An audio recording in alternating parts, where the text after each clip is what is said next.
Ayun mga kalingap, magandang araw po sa ating lahat. Welcome back muli sa ating munting channel, ang Rawal of Malalag. So ngayong araw na ito mga kalingap ay kasama ko po si Kuya Victor and si Kuya Mario. Meron tayong pupuntahan po na isang beneficiary natin mga kalingap, si Ate Carla. So si Ate Carla po yung buntis mga kalingap na tagpuan natin sa may bundok. At ito may dala tayong groceries tsaka bigas. Yan, binabaybay natin itong hanging bridge mga kalingap. Grabe. Sobrang init. And maglalakad ba tayo ng mga 30 minutes para maakyat po yung bundok po ng bahay po ni Ate Carla. At syempre may pinaabot din po ng mga gamit po sila Tita Meng Henes and Tita Jolian from Rochelle Isabela Cagayan Valley Chapter na gamit po ni baby, no? Kasi next month po manganganak na si ate. And gagawin natin mga kalingap, mag-atid tayo ng ayuda galing po sa grupo po ng Team Rochelle Greatest Mommies. Ayan, meron ditong groceries at bigas. So ayan, samahan niyo po kami sa aming lakad ngayon. Tatlo lang po kami. Cute ng bahay, oh. Yun, oh. Gamit niya anahaw din. Ganda ng ng dingding. Sinasa. So ayan, after 10 minutes mga kalingap, ito na, kapit na tayo. So unahan na lang.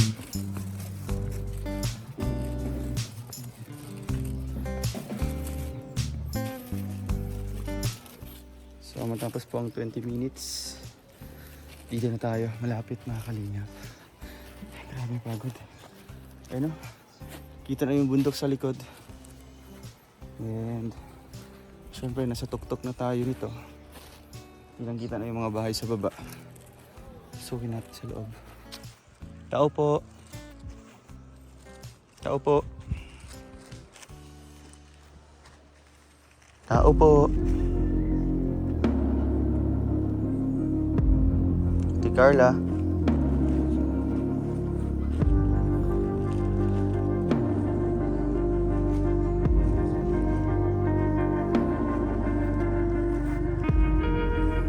So ayan mga kalingap.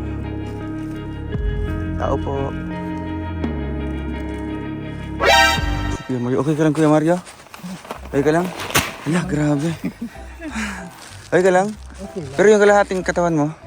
Okay na nga. Okay na? Okay man. Grabe. Ang bilis lang gumaling. Tsaga talaga. Layo no? Mga 30 minutes din. Walayo. Sakto. Hello po ate. Kumusta? Sino kasama mo dito? Si asawa ko nagpunta ng naghanap trabaho. Naghanap ng trabaho. Saan siya ngayon? Pwede bang pumasok? Grabe. Kumusta kayo dito? Tulog po kayo? Kanina? Kumusta po kayo dito? Ayun, naglikas ng bagyo. Basa to lahat. Basa itong lahat? Grabe. Nilagyan ng tulda.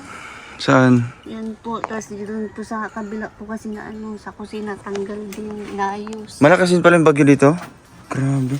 Kahit nasa bundok na siya. Ay, siyempre, malakas naman yung hangin nun. Opo. Ha? Eh, malaki na po yung tiyan ni ate. Next month na po yung panganak niyo po. Next month na. Opo. Pero kamusta naman yung karamdaman yung Ayun, nung naninigas na. nung bagyo? Nadulas nga ni po ako duman sa pababa. Hala. Na ako na. Saan po kayo saan po kayo lumikas? Diyan po nila mama niya. Kaso nga lang. Iniwan niyo po. Apat Kaso? po kami pamilyang Ay, apat doon. Grabe, sikit. nakisiksik na kami. Siksikan, no?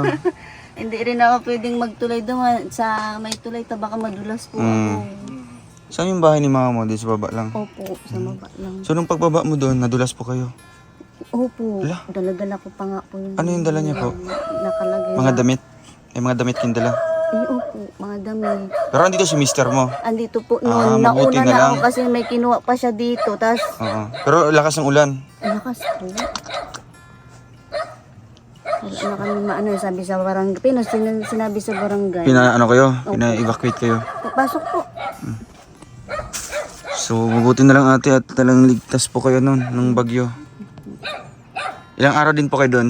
Isang araw lang? Kila mama. Oo. Mga 2 araw. 2 araw. din po. Opo, So sa bahay niyo po, ano pong nasira dito? Yan po sa kusina, ginawa ng asawa ko. Yan po, nilipad ng... Saan po? Ayan po. Itong tali? Opo, sinama po ng tali yung... Diyan yung, di ba, kahoy po yan. Oh. Sinama po na. Oo nga, no, yung tinalian namin dito, kahoy pala yun, yung may paano. Sinama po yan. Buti may bagong kahoy na nilagay. Kinuha lang po yan doon sa ano, yung may nagregari, nang hingi po ng isang pera. Grabe, lakas pala ng ulan doon. Dito, pinsala din pala mga kalingap. Yan. Yung sa kusina din. Buti inayos na ni Mister. Pinaayos ko po ito, hinangin po Mm. yan. Kala namin dito dito kasama sa babagyuhin. Malakas din pala dito. Sobrang lakas po. So ano pong iniisip niyo po nung mga kasagsagan yun? Iniisip po namin nun, yung pong mga nyug na yan, Ay, oo nga, nandyan. no? Mga tuyok na po kasi baka... May mga nyug pala dito mga kalingap. Hala, delikado. Pag malaglagan yung bahay mo, talagang pasok siya. So mabuti na lang talaga ate at wala pong masyadong damage dito. Pero nangamba din po yung asawa ko nung kasi nadulas nga po ako. Hala. Kaya ano nangyari. So anong ginawa niyo po? Bigla na lang po ako tumayo. Tapos tinignan ko siya bigla. Siyempre magagalit. Mm-mm. Hindi na po ako. Bakit po? Talagang lakas ng ulan. Lakas Madulas. po talagang madulas. So ikaw lang yung naglalakad. Wala mang bleeding din. Wala din po. Pero naglas naman talaga ang tiyan ko noon. Talagang Hindi pa ako nagpa-check up. Oo nga. Nanayaan ko na lang. Basta, Pero wala kang nararamdaman na dito, masakit. nung masakit dito. Tapos nagkaroon ako ng ilang pasa sa katawan. Di sa paa din. Dito, malaki. Tapos, Lakas pala ng impact ng pagkatumba niyo po. So mas maganda yung mapa-check up po kayo. yan. Anong araw kaya sa December, no? Pero December po yung Ang niyo po. nakalagay po sa due date ko, December 29. After Christmas. December 29. Advance yan minsan. Oo. So, kumusta naman yung mo ate, yung mga paghahanda mo para sa nalalapit na panganak niyo pa ate? Okay naman yung mga gamit. Okay na po yan? Yung mga na lang po, Ano naman kulang po? yung mga, hindi pa ako nakapag, ng mga sabon niya, mga, Sabon, mga diaper. mga diaper po. Tapos, mga video ganun po. So, at least paano ngayon, medyo tahimik na yung Tapos, di ba? Hindi na isa umuulan. din po na anuan ko, nagkuha kami ng aso. To gabi-gabi na pong may, Nagkuha kayo ng yung aso po, alaga. alagang aso nyo? Grabe po sa gabi. Iniwan Hindi na kami makatulog mag-asawa. Bakit? Parang Umiiyak yung aso. umiiyak po na tumayo. Mm. Sabi nga sa kapitbahay, siyempre mabango na yan. Ganyan pala yan. Swan yun. Saan yung aso na yan? Kaya minsan natatakot yung mga kapitbahay. Doon ka kila mama mo. Inaiyak na po ako. Ilang pamilya na po kasi nandyan. Kaya nga, nakakatakot din po ate. Mabango kasi yan sa mga buntis. Saan yung aso na yan? Nandyan po sa galing Puyat ko siya, po. puyat. Wait, pag umaga. Pero pag gabi, talagang siya, agresibo. Grabe po talaga sa gabi. Pero pag gabi dito, kasama mo si mister? Opo, kasama ko po siya. Araw-araw yan, o gabi-gabi? No, kagabi po hindi siya pagka natulog po sa tita niya kasi talagang Ala, naghahanap pag po talaga. ikaw lang mag-isa, di ka man takot. Nagpapasama po ako sa pamangkin Dapat lang ko. pasama ka ate. Kasi yung bahay niyo po, di ba? Hmm. Pero posibleng papasok yung mga aswang.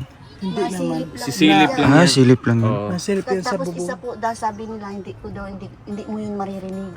Ah. Ibang taong makakarinig sa atin. Eh ako man sabi ko, hindi ako natatakot dyan kasi hindi ko naman po kinalakihan na May mga may ganyan-ganyan. mga ganyan dito. Ngayon ko lang na totoo pa na sabi ko. Kasi magkaiba kasi yung lugar din po. Dati sa inyo sa lugar, Pangasinan, Wala pong walang mga masyado. dyan. Nasa ano po kayo, bayan? Or Opo. magkaiba kasi Poblasyon dito po kasi nasa bundok-bundok. Saan lugar po kayo sa Pangasinan ate? Sa Dagupan po. Dagupan. Opo. Sa mga ng bangus po. Bangus talaga na. Kumusta naman yung mga anak mo doon? May bagyo din ba doon? Wala. Wala naman po. Hindi sila binagyo? Opo. Ako po pinumusta. Siyempre, Ikaw ang kinumusta dito? Talagang hindi man nag-alala si mister nung na ano po kayo nadulas.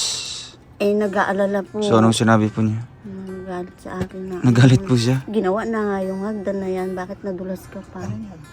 Doon po Pababa. sa Eh, mababa. pababa na. Ay, Eh, ikaw nadulas. Opo, sabi po Hagdan ng yung ano? kapatid nga, aksidente. Hindi mo alam yung aksidente na yan. Madulas na. Wala mo nag-alalay sa'yo nun nung naglalakad po kayo. Bilisan po kasi. Bilisan talaga, no? Kasi Na- nagpanik ano, na yung mga namin tao nun. Ang lakas kasi ng ulan. Anong oras po kayo nung dumikas nun? Madaling araw or gabi? Alas 7 po yan. Ng gabi? Opo, alas 7 ng gabi. Buti maaga yung ano. Diba? Kasi delikado kung natutulog pa kayo tapos biglang bagsak yung ulan. Grabe. Ni pinapakiramdaman namin nung sabi ko. Sabi niya sa akin, baka hindi siguro. Tapos nagbabagsakan yung mga nyugan dyan na ano, yung mga tuyo baga. Oo. Tapos Buti hindi nabagsakan yung ano niya. hindi naman po. Ayun lang po, kinakatakutan po namin. Kukupra. So, ano. ngayon po, anong feeling niyo po na bumalik po kami dito? Sobrang saya ko, hindi ko na po inaasahan na bumalik Na makakabalik kami dito. po. Siyempre, ilang araw na din Opo, po. sobrang saya. Kaya ito ate, may iaabot ako sa iyo mga gamitin po ni baby. Yan o. Mga gamit yun ni baby, no? Mga damit. Ala, sorry. Thank you po. May nakapangalan yata dyan. Buksan niyo po daw po ate. Yan. At least paano mga kalingap, no? Nakapag-ipon na po tayo ng mga gamit. Para pagdating ng panahon na ano po, manganganak si ate. Eh, konti na lang yung kailangan. Mga ano na lang po. Mga diaper. Carla. Ah. Wow. Ayan, thank you po sa nagbigay, no? God bless. At ito naman po mga kalingap, galing kina Tita Meng Henes. Ay, grabe, kompleto. No? Opo. Alam na alam talaga. Ayan, ito naman po mga kalingap ay mga damit naman po. Damit ba ito? Ayan, mga damit. Kaya, thank you so much po sa ating sponsor po ng mga gamit. Wow, grabe, kompleto. Basta. Domino. May mga ano yan, terno na yan, terno. Opo, terno po. So, konti na lang yung kailangan natin, diaper na lang, tsaka yung Diaper, madali na yun. sabon, mga sabon-sabon, no? Madali lang yan. At least may mga gamit na. Opo. So, anong message nyo po ate sa ating sponsors po? Sa mga nagbigay po ng mga gamit ng anak ko ulit, thank you po sa lahat. Tapos, thank you din po sa mga sumusuporta. Mga viewers ko po, maraming salamat po sa inyo. Ayun, thank you so Kayo much. po. Roel of Malalag. And Kuya Mario, and si Kuya Mario, tsaka si Kuya Victor. Ayan. Thank you po sa inyo. Talagang hindi nakalimutan, no? Opo. At di lang yan, may dala din tayo ditong groceries tsaka bigas. Galing po sa Team Rochelle Greatest Mommies. Ayan, isang grupo ito sila na nagsusuporta sa ating paayuda. Ay grabe, may pabigas tayo. Kumusta naman yung ano nyo dito? Pangkonsumo? Okay naman. Nakakaraos man. Grabe, ay grabe, isang karton. Ang dami. Ngayon, anong trabaho ni Mister? Hindi pa siya nakahanap. Hindi pa po nakakahanap. Doon sa ano, Newgan, wala na yun. Tapos na. Wala na po. Wala po kasi ng sarili. Kaya talagang pahirapan po. Gan, wala. Wala din trabaho. Ano yung pagkukopra doon? Opo, Sa bundok. Wala, grabe. Wow. What is that? What is that? Adult plus. Pwede man. Pwede na siya. Pwede ate. Pang adult na. Siyempre may kape. At mga biscuit. Ay, may ano po. Palaman. So, ayan, dilata, may noodles, mga biscuit. So, ayan, grabing groceries ate, no? At least man lang ilang araw na makakasurvive po kayo sa pagkain, no? Kasi may... Bigas, nangutang na ako sa inyo. Nangutang na po kayo. Okay lang yan. Wala naman yung wala namang masama doon at Kuya Mar. Lahat ng tao na. Wala bang nakukulong sa utang? Wala ba? Wala bang pinalabas na batas? Wala. Wala pa, no. Kaya utang-utang lang pala. Oo, kasi hindi ka naman din pa utangin kung hindi ka marunong magbayad, di ba? Opo. So, ganun lang ang buhay, di ba? Kung walang trabaho si Mister, yan yung matatakbuhan niyo po dito po na tindahan. Opo, sa kita po. Kaya at least paano mga kalingap, nakapaghatid tayo ng tulong, no? O kaya darating man yung time na manganganak na si ate, makabigay tayo ng suporta, no? Ano ba yun ate? Yung mga tatlong anak mo, normal delivery yun. Opo, normal. So normal din po sa'yo. Opo. So paano, di ba? Hindi na magastos, no? Pero nag-exercise ka every morning, lalakad-lakad lang. Kasi maganda yung lugar mo dito, di ba? Dito lang siya. Oo, Paikot-ikot. kaya ikot-ikot lang dito. Pag, alanganin baba, baka madulas. Madulas po kayo kasi bundok-bundok ito, di ba? Mapunta doon kila mama yan. So mamayang gabi uuwiin si mister? Hindi ko po alam, wala po kasing signal. Hindi ko pa siya nakaka-chat. So kung di uuwi, pupuntahan mo yung ano, pinsan mo dyan. Pamangkin po niya. Kung malapit lang kami sir, samahan ka namin dito. Oo nga, kami dito yung magiging ano. Di ba? Pero pag uulan dito ate, di naman natutulo. Di naman tutulo. Hindi na po. Kasi may trapal.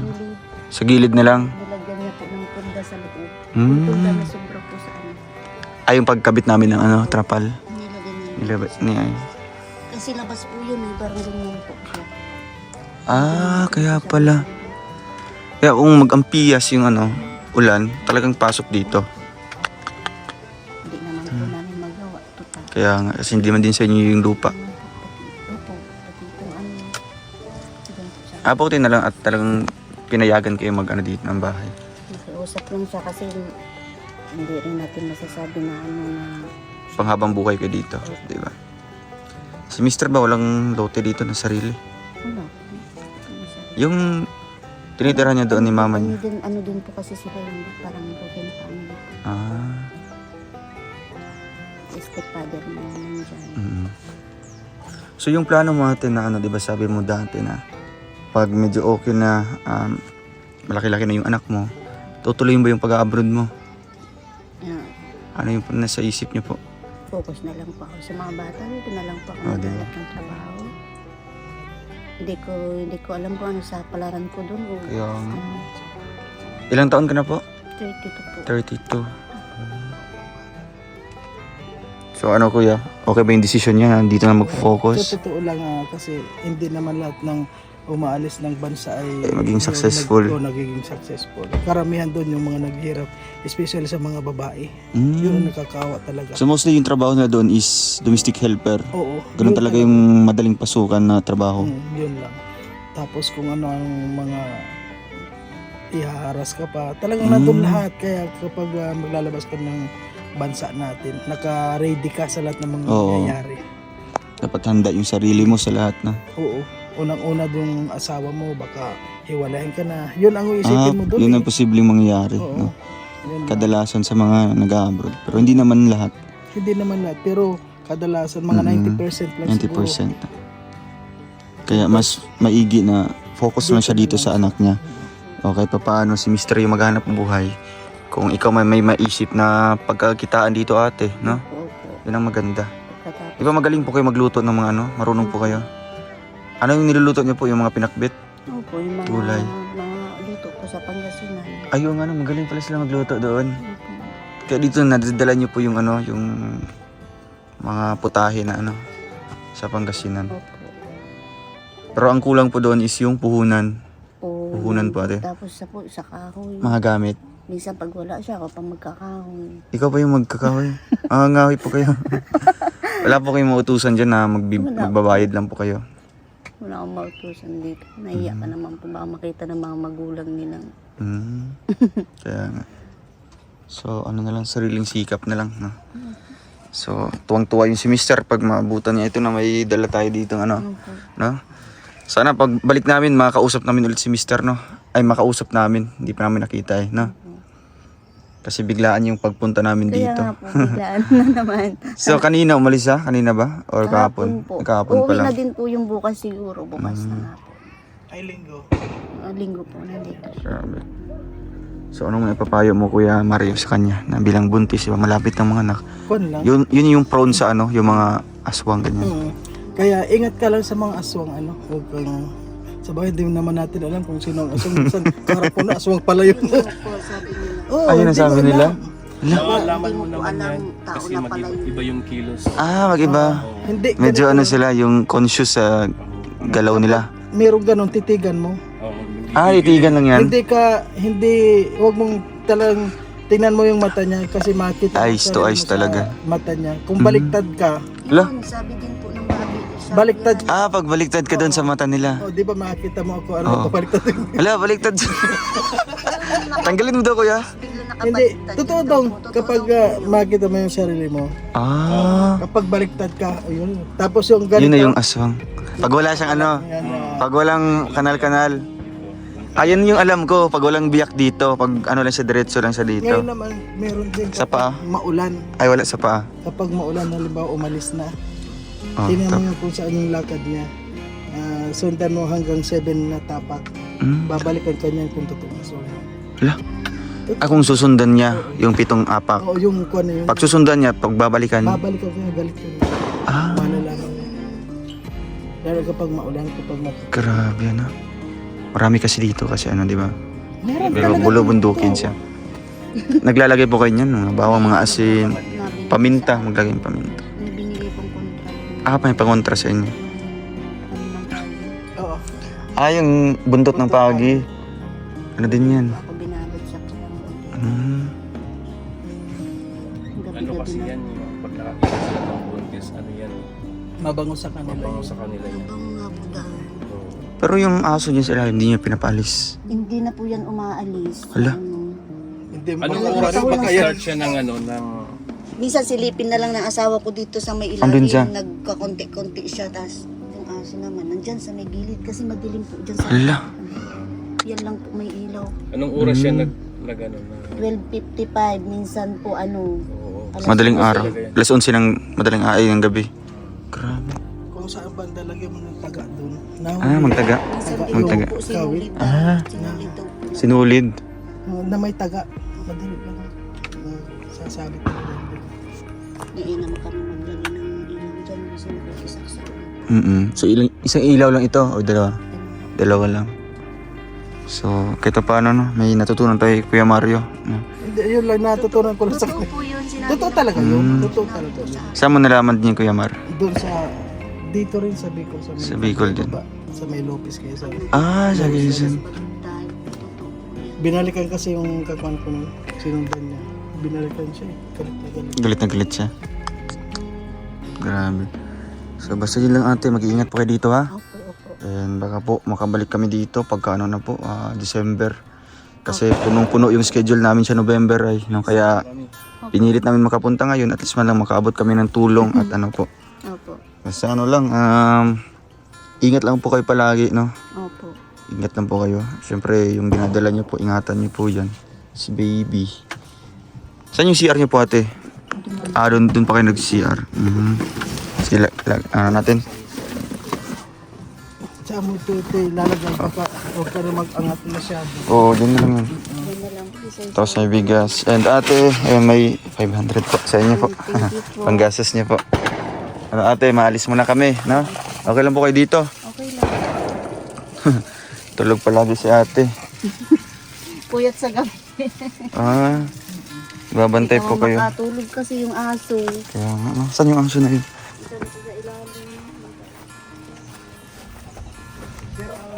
Wala man. Hadlok, wala man niya. Umalis daw, mali. Umalis siya. Baka ano niya, nalaman niya. Kasi iba yung kuan. Sige ate, bye-bye po. Alis muna kami. Sige po, bye po. Ate. Sige po. Ingat po, ingat. So, ayan mga kalingap. Thank you so much po sa inyong lahat, no? Sa grupo po ng Team Rochelle Greatest Mommies. Ayan po. Sa grupo po nila Tita Meng Henes and Tita Julian. Rochelle Isabela Cagayan Valley Chapter. Thank you so much po sa binigay niyo gamit para kay Ate Carla. Hanggang sa muli po mga kalingap.